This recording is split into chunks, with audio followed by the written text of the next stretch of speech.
Welcome back to the deep dive. Today, we're taking the magnifying glass to a seemingly small yet strategically complex moment of human conflict. It's a good one. It really is. We are pulling insights from a source that, often illuminates the most fascinating and petty corners of daily life. It's a viral account from Reddit's Spirity Revenge, which the internet has basically dubbed the toilet seat revenge saga. And our mission today is to look at this not just as, some funny story about sibling rivalry, Right. but really as a case study.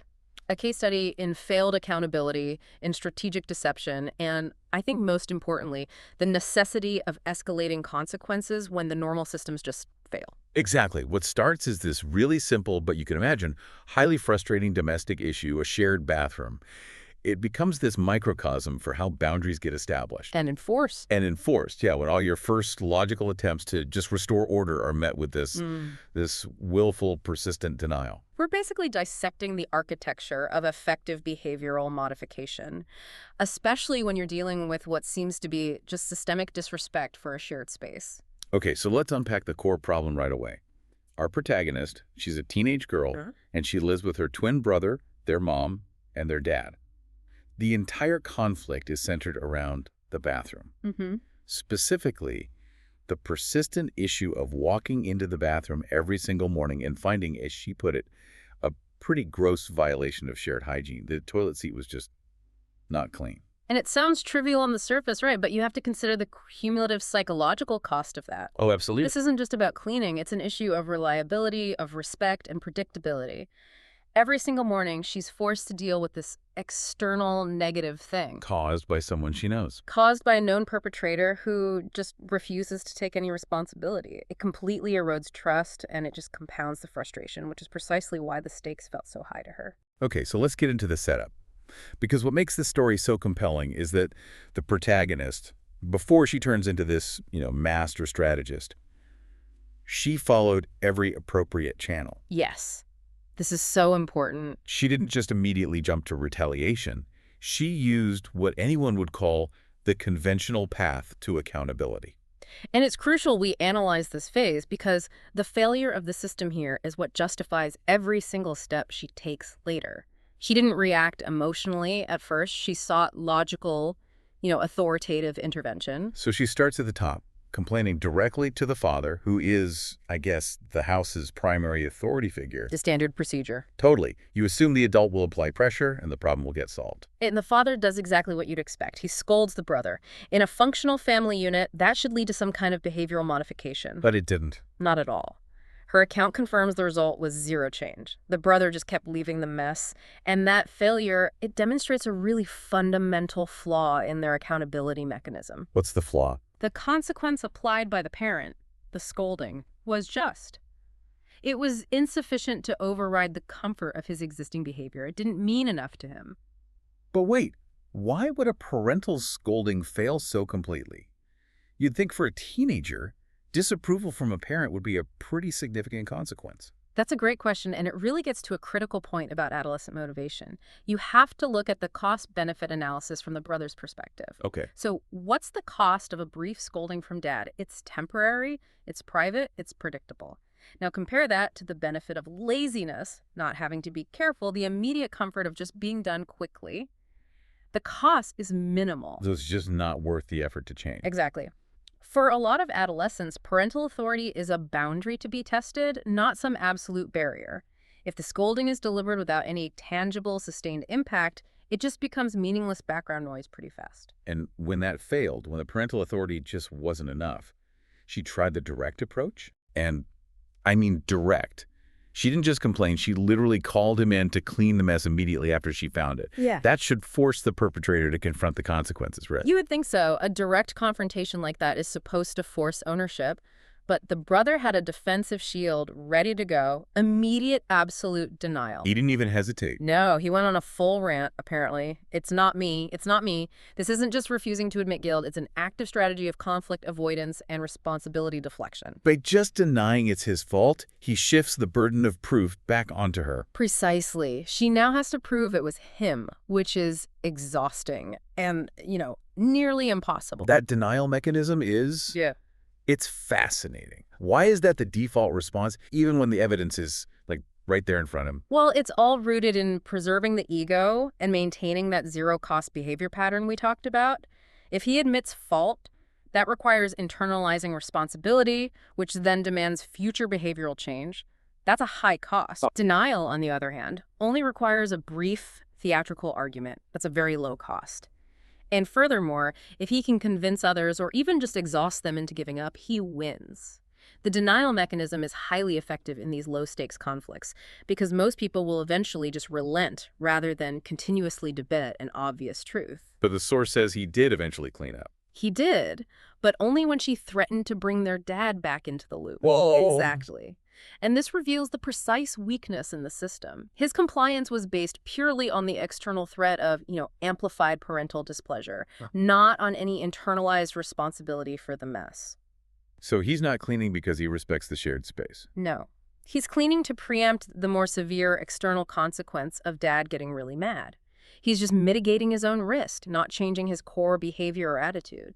And so this temporary cleaning, it allows him to successfully maintain the illusion of innocence. It's the perfect psychological loophole he's exploiting. The consequence cleaning up is temporary, and it's private. His sister is exhausted, the mess is gone, and the brother can tell himself, and I'm sure he implicitly tells his father later, that since he cooperated, the problem must be coming from some other, unknown source. Maybe another family member. Exactly. The system was basically designed to fail because the brother had successfully gamed it using this combination of passive denial and temporary compliance. It created an impossible situation for the sister. She had exhausted authority, logic, direct confrontation. The boundary was still being violated, and she was stuck having to prove something that should have been self-evident. And that is the necessary catalyst for the strategic shift that we're about to see. When authority and honesty are just ineffective levers, you have to introduce a new variable, one that undermines the effectiveness of the denial itself. She realized she couldn't win the argument about truth. So she decided to change the definition of truth within that small ecosystem.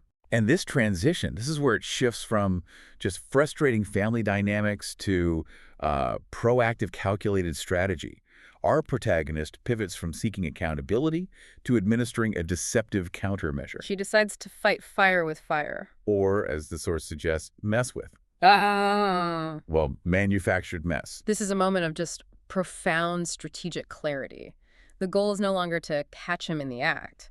The goal now is to make his denial ineffective. And to do that, she has to manufacture the very evidence he denies existing. And crucially, make him experience the negative consequence of finding that evidence, which is what she was going through every single day. Exactly, reversing the roles. So let's detail the components of this initial counterattack. Yeah. It starts logically enough. She starts sprinkling water on the seat. That's too generic. It lacks credibility. Water alone could be anything. Condensation, splashback from the shower, anything. It required the specific addition of yellow watercolor for authenticity. And this detail is not accidental. It is the cornerstone of the whole deception.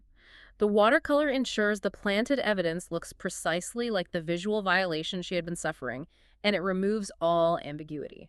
It really elevates the act from a simple prank to, like you said, a high-level strategic operation. It is. The watercolor is the specificity needed to trigger the exact same frustration and certainty of guilt that she was feeling every day. She had to mimic his mess perfectly for it to be believable. Precisely. It's not just about the wetness, it's about the visual signifier of human waste. By introducing the watercolor, she created undeniable yet completely false proof. And the execution is just as important. She makes absolutely sure her brother doesn't notice she was the last one in the bathroom. The deception had to be untraceable back to her. The whole plan hinges on this, on establishing an undeniable reality for her brother. He has to find the mess, feel the frustration, and assume that it was created by the usual suspect, this anonymous perpetrator. She's creating a closed loop of confusion, designed specifically to reverse their roles.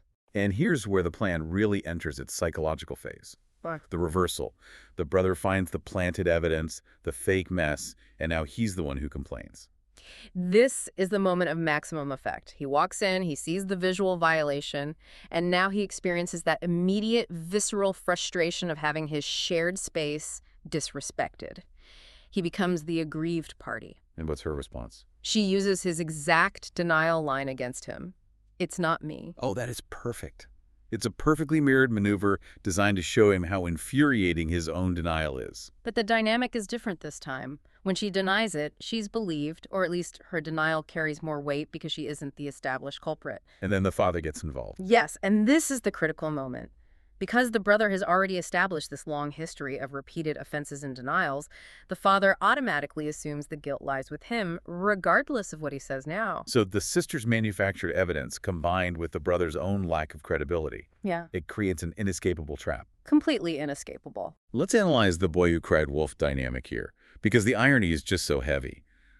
The denial the brother issues, "It's not me," is actually, for this one specific instance, true. It is. It's the one time he's telling the truth. But nobody believes him, all because of his documented history of lying when it wasn't true. This is the absolute foundation of the psychological revenge. He is now experiencing the exact injustice she felt every single day. He is accused, he's judged guilty, and he's disciplined for an action he genuinely did not commit. His credibility debt is being paid, and he's paying it with interest. Yes.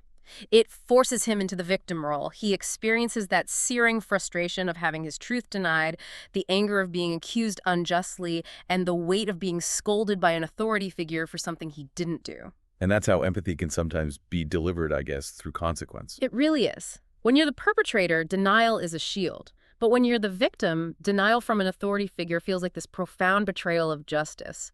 He is now forced to understand the high cost of eroding trust through repeated lies. He's moved from being the perpetrator to this confused, falsely accused victim. And he doesn't even know the true agent of this change. He has no idea his sister orchestrated the whole thing. So phase one successfully delivered a dose of injustice and private shame. It used deception to undermine his primary weapon, his denial. But as we see in the narrative, this shock, it wasn't enough for permanent change. It was a warning shot. It showed him that his game of denial was no longer a foolproof strategy, but it failed to address the root motivation, which was likely just laziness and a lack of respect for his sister's comfort. The private shame was only temporary. And the lesson, unfortunately, just didn't stick long enough. Which brings us to phase two. The protagonist gives us the status report. 3 days later, she finds a real mess again. The relapse. And she confirms it was him because she walked in right after he used the bathroom. Yeah. So this relapse is the crucial turning point. It proves that confusion and a private parental scolding, Yeah. they just weren't sufficient motivators for permanent behavioral change. And the relapse signals that the brother absorbed the lesson. I might get scolded, but not the core lesson. I must change my habit. Right. The inconvenience of cleaning up or dealing with the scolding was still less burdensome than the effort required to change a lazy habit. The threshold for consequence had not been met. And that's when she decides to raise the stakes. She moves beyond private shame to public consequence. The nuclear option, if you will. And it targets the teenage boy's highest form of social currency. His reputation among his friends. Exactly. The strategic timing here is genius. The protagonist realizes the true consequence is not his father's anger, it's his friend's perception of him. So she waits until his friends come over and are sitting right there in the living room. It elevates the consequence from a closed-loop family issue to an open-loop social vulnerability. And for a teenager, you know this, the opinion of their peers often holds way more immediate weight than the disapproval of their parents. That choice reflects such an acute understanding of adolescent power dynamics. I mean, parental authority is expected to be disobeyed, or at least tested. But peer acceptance is fiercely guarded. Absolutely. Think about the value systems. Parental disapproval results in maybe getting grounded, which is temporary. Peer disapproval can result in social ostracization, mockery, a permanent degradation of your status. That is a far more severe long-term threat in their world. The consequence has to be calibrated to hit where the defenses are weakest and the stakes are highest. And she found the perfect target. So the stage is set for this public confrontation. Let's break down the dialogue, because the exact script she uses is it's designed for maximum surgical impact in front of that audience. So she walks out to the living room, makes sure all ears are present, and then she delivers the accusation with this almost exasperated, casual tone. The goal isn't to start a fight. No, it's an announcement. It's an announcement of a disgusting truth. Bro, why didn't you wipe the seat after you pissed all over it? It even got on the floor. Aim better. Oh, that addition, it even got on the floor. Yeah. That suggests a degree of disgusting incompetence that is just catastrophic in front of your friends. It moves it beyond a small oversight to a fundamental lack of control or hygiene. It's devastating. And the casual use of bro. Yes. Note that. It frames the confrontation not as some major family drama, but as a recurring, annoying issue that everyone in the family, except maybe the friends, already knows about. It makes the behavior seem normalized to the family. But utterly shameful to the friends. Exactly. And the brother immediately tries his default response, denial. But he escalates the target this time. He tries to pull the "it's not me, it has to be dad" card. He is so desperate to salvage his image that he sacrifices his own father's reputation to his peers. It's the desperation of a cornered animal. But she's ready for it. She has already prepped for this move. His denial, even if it were true, which it wasn't, is rendered completely moot by her double down. And her double down is it's devastating because it uses a tone of caring concern to inflict the maximum social damage. She says, "Bro, I literally saw you leave the bathroom. It's okay. We all have weird habits, but you have to stop for real." Let's break that phrasing down. It is analytical gold by saying, it's okay, we all have weird habits. She minimizes the initial accusation, right? She frames it as this embarrassing but forgivable quirk. But then she immediately confirms the validity of the accusation by asserting, I literally saw you leave the bathroom. She removes all plausible deniability, and then the closing phrase, but you have to stop for real, confirms to his friends that this is a persistent, known issue, not a one-time thing. She used understanding to deliver annihilation. She absolutely did. She destroyed his social armor while maintaining the facade of just a slightly annoyed but understanding sister. And the source material confirms the immediate consequence. To say he looked embarrassed is an understatement. Of course, the lesson here is crystal clear. The fear of being seen as gross or socially incompetent by his peer group was the exact motivator that superseded all previous forms of parental or private pressure. It was the only currency valuable enough to force a genuine behavioral change. The calibration was perfect. She found the point of maximum vulnerability for that specific individual in that specific context. So the data, it really speaks for itself here.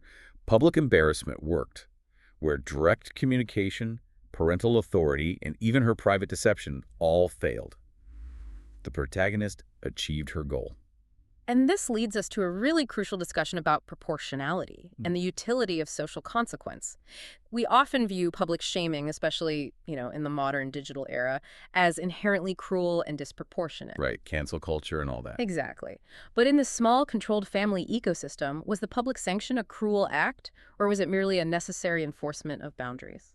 Well, if the measure of success is the end of the disrespect, then the severity was perfectly calibrated. The source even notes that nothing motivates a teenage boy quite like being humiliated in front of his friends. And we have to look at the nature of the revenge itself. It wasn't physically destructive. It wasn't permanently relationship-altering with his parents. She used his own repeated behavior, the violation of a shared boundary, and simply added one dose of public accountability. She used the truth of his recurring behavior to create a painful but temporary social consequence. And that gets to your question. Why do certain behaviors require social consequences to change? Yeah, why doesn't logic work? Because certain behaviors, particularly those rooted in laziness or, frankly, willful disrespect, are often resistant to internal logical appeals. If a person chooses to value their own convenience over the comfort of others, and they've successfully navigated parental intervention using denial, their whole value system has to be disrupted. it has to be disrupted by a higher cost. And for a teenager, social status is pretty much the highest cost available. This is reflected in the source material itself, right? In the comments that followed the story. It is. One commenter praised public embarrassment as, and I'm quoting here, a useful tool for teaching manners to people who can't be reasoned with otherwise. And that sentiment, it speaks to the frustration of dealing with that kind of persistent, low-level disrespect. When an individual shows they're immune to logic, to courtesy, to low-level authority, the moral calculation shifts. It does. The aggrieved party is left with a choice. Either tolerate the disrespect indefinitely or deploy a consequence severe enough to force an internal revaluation on their part. Let's talk about the nuance of public shaming in this specific context. On social media, public shaming can be disproportionate, it can go viral, it can lead to career or life-altering outcomes. Here, the audience was what? 3 friends and the immediate family. And the scale is everything. Does that limit the ethical severity? Absolutely. The context is the most important factor.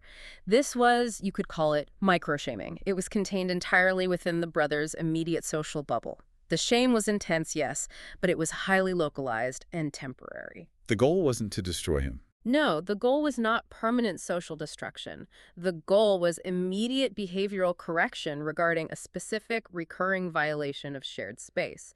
She wasn't punching down. She was holding someone accountable who had been consistently disrespectful after exhausting every other reasonable method. And that sequence of events is so vital to the justification of it. She tried the direct appeal. She involved the parents. She used psychological warfare with the deception in phase 1. Only when all of those failed did she deploy the public consequence. It was genuinely the last resort, which makes the action proportional to the persistence of the disrespect. It also raises a broader point about accountability systems in general. How so? Well, when systems rely too heavily on low-stakes consequences, they often incentivize the perpetrator to just maintain the behavior and absorb the minimal cost. That's a great point. By escalating the consequence to the level of social currency, the protagonist fundamentally changed the equation. The cost of continued messiness became reputation damage, which far, far outweighs the benefit of laziness. If the brother had stopped after the first scolding or even after phase 1 with the watercolor, the public humiliation would have been completely disproportionate. Of course. But because he immediately relapsed, he demonstrated that only a catastrophic consequence would suffice. His own continued behavior set the necessary level of severity for the intervention.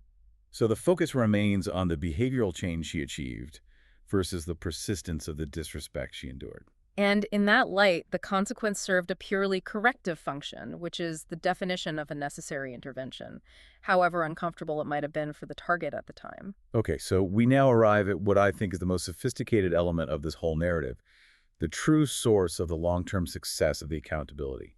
It's the enduring power of her initial strategic deception. Yes, this part. This detail moves the story beyond just simple revenge and into the realm of behavioral conditioning. This is critical. After the intense public humiliation, the brother confronts her privately.